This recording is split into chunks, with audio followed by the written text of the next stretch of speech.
తెలుగు రాష్ట్రాల్లో సాగయ్యే దీర్ఘకాలిక వాణిజ్య పంటల్లో చెరకు ప్రధానమైంది. 10 నుంచి 12 నెలల్లో చేతికొచ్చే ఈ పంటలో వివిధ ప్రాంతాల వాతావరణ పరిస్థితులకు అనుగుణంగా అనేక రకాలను శాస్త్రవేత్తలు అభివృద్ధి చేశారు. ముఖ్యంగా ఈ పంట విస్తీర్ణం అధికంగా ఉన్నా ఆశించినంత దిగుబడులను పొందలేకపోతున్నారు. ఈ నేపథ్యంలో అధిక దిగుబడుల కోసం చేపట్టాల్సిన యాజమాన్య పద్ధతుల గురించి తెలియజేస్తున్నారు శ్రీకాకుళం జిల్లా వైరా వ్యవసాయ కళాశాల ప్రొఫెసర్ డాక్టర్ డి చిన్నమనాయుడు.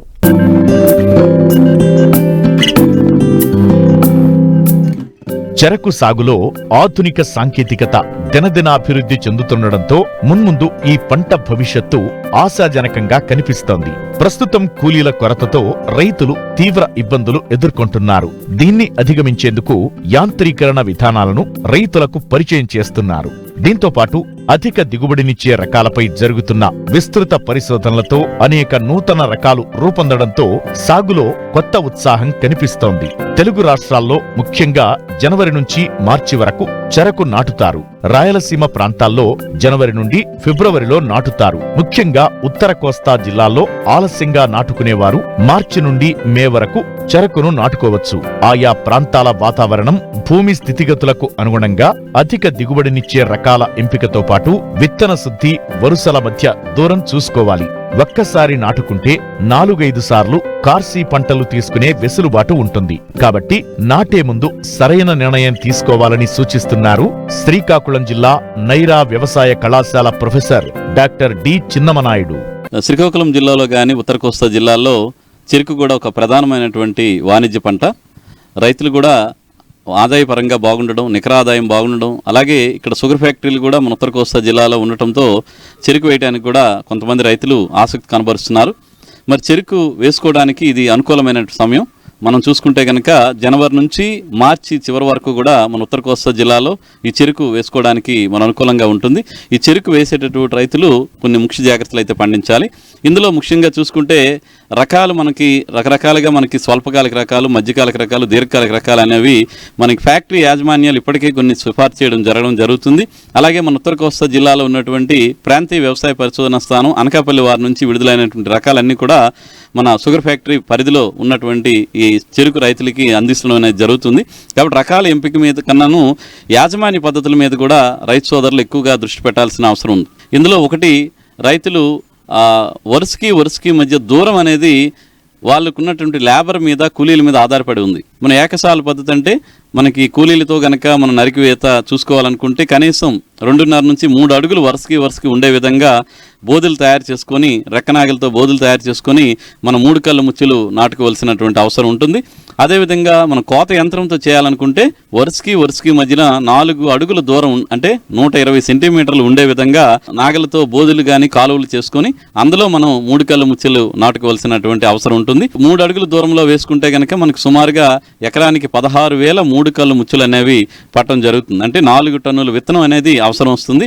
అదే 4 అడుగుల దూరంలో గనక లోత్సాల్ పద్ధతిలో గనక చేసుకుంటే గనక మనకి 3 టన్నుల విత్తనం సరిపోతుంది. కాబట్టి రైతు సోదరులు ముందుగానే విత్తన మోతాదు, వేసేటువంటి దూరాన్ని కూడా మన రైతు సోదరులు నిర్ణయించుకొని మనం చెరుకు సాగు చేయాల్సిన అవసరం ఉంది. ఇక చెరుకు సాగు యాజమాన్య పద్ధతులు మిగతా పొలం తయారీ అనేది చూసుకుంటే కనుక 1 అడుగు లోతు వరకు ఉన్న మట్టిని తిరగదోసే విధంగా రెక్కనాగలతో ముందు దున్ని, తర్వాత కల్టివేటర్ వేసి, తర్వాత కనుక రొటావేటర్తో కనుక మనం చివరి దుక్కి కనుక చేసుకుంటే పొలం చాలా వరకు 1 అడుగు లోతు వరకు కూడా గుల్లబారి మొక్క పెరుగుదలకు కానీ వేరు వ్యవస్థ అభివృద్ధి చెందడానికి కూడా అనుకూలంగా ఉంటుంది. కాబట్టి పొలం తయారీలో ఈ జాగ్రత్తలు తీసుకోవాల్సిన అవసరం ఉంటుంది.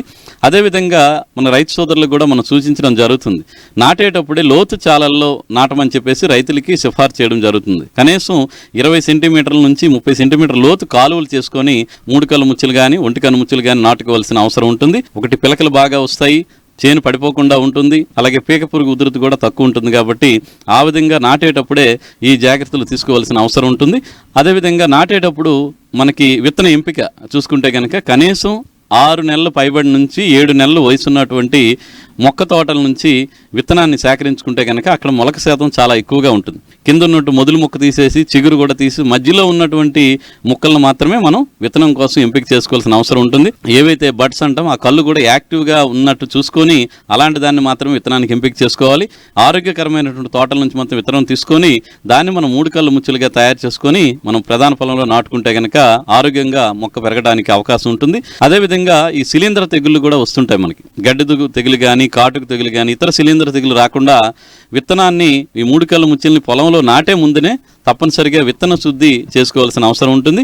దీనికోసం శిలీంధ్ర మందులు అయితే కనుక మనం కార్బండిజం మందుని 150 గ్రాములు 300 లీటర్ల నీటిలో కలిపి ఏవైతే మనం 3 కళ్ళు ముచ్చులు కటింగ్ చేసుకొని తయారు చేసుకున్న 3 కళ్ళు ముచ్చుల్ని ఆ నీటిలో కనుక మనం 30 నిమిషాల పాటు నానబెట్టి తర్వాత కనుక మనం నాటుకుంటే శిలీంధ్ర తెగుళ్ళు ఆశించకుండా ఉంటాయి. లేదంటే వేడి నీటితో ట్రీట్మెంట్ చేసుకుంటే మనకి శిలీంధ్ర తెగుళ్ళు చాలా వరకు తగ్గిపోయే అవకాశం ఉంటుంది. కాబట్టి రైతు సోదరులు ఈ విత్తన శుద్ధిని కూడా తప్పనిసరిగా పాటిస్తేనే ఆరోగ్యకరమైన చెరుకు తోటల్ని తీసుకోవడానికి అవకాశం ఉంటుంది. విత్తన ఎంపిక, నాటే పద్ధతి ఒకటైతే ఎరువుల యాజమాన్యం మరో ఎత్తు. సమయానుకూలంగా శాస్త్రవేత్తల సూచనల ప్రకారం ఎరువులను అందిస్తే మంచి దిగుబడిని సాధించవచ్చు. అయితే మితిమీరిన ఎరువులు వేయకుండా ముందుగానే భూసార పరీక్షలు చేయించుకోవాలి. అంతేకాదు చెరకు నాటిన తరువాత వచ్చే కలుపును అరికట్టే చర్యలు చేపట్టినట్లయితే నాణ్యమైన దిగుబడిని తీసేందుకు వీలుంటుంది. పొలం తయారప్పుడే కనీసం 10 నుంచి 15 టన్నుల ఈ పశువుల గత్తాన్ని కనుక పొలంలో చివరి దుక్కులను కలిపి మనం రొటావేటర్ వేసి తర్వాత బోధులు చాళ్ళు చేసుకొని విత్తనాలు ముచ్చెలను నాటుకుంటే మనకి ఆరోగ్యకరంగా ఉంటుంది. అదేవిధంగా ఈ చెరుకులో ఈ ఎరువుల యాజమాన్యం కూడా ఒక ముఖ్యమైనటువంటి అంశం. దీన్ని కనుక దృష్టిలో పెట్టుకుంటే మనకి ఒక ఎకరా కనుక చెరుకు కనుక వేయాలనుకుంటే ఉత్తర కోస్తా జిల్లాలకి మనం ఏంటంటే 100 కేజీల నత్రజని అంటే యూరియా రూపంలో వేసుకోమని సిఫార్సు చేస్తున్నాము. అదేవిధంగా 250 కిలోలు అంటే 5 బస్తాల వరకు సింగిల్ సూపర్ ఫాస్ఫేట్ వేయమని సిఫార్సు చేస్తున్నాము. కనీసం 80 నుంచి 100 కేజీల వరకు కూడా ఈ మ్యూరేట్ ఆఫ్ పొటాష్ రూపంలో వేయమని చెప్పేసి సిఫార్సు చేయడం జరుగుతుంది. దీంట్లో ఏంటంటే ఈ భాస్వరం ఏదైతే ఉందో సింగిల్ సూపర్ ఫాస్ఫేట్ రూపంలో అయితే కనుక 5 బస్తాల సింగిల్ సూపర్ ఫాస్ఫేట్ని చివరి దుక్కులోనే అంటే బోధులు కాలువలు తయారు చేసుకునే ముందు చివరి దుక్కులోనే ఈ భాస్వరం ఎరువులు వేయాల్సిన అవసరం ఉంటుంది. అలాగే ఈ పొటాష్ ఎరువుని సగభాగాన్ని చివరి దుక్కులోనే వేసుకోవాల్సిన అవసరం ఉంటుంది. ఇకపోతే నత్రజని ఎరువుని మొదటి దుక్కులో కాకుండా పంట వేసిన తర్వాత 45 రోజులకి సగభాగం, అదేవిధంగా 90 రోజులకి సగభాగం కనుక వేసుకుంటే మనకి ఈ మొక్క తోటల్లో తోట ఆరోగ్యంగా పెరగడానికి ఎరువులు సరిపోతాయి. కాబట్టి ఎరువుల యాజమాన్యంలో ఈ జాగ్రత్తలు తీసుకోవాల్సిన అవసరం ఉంటుంది.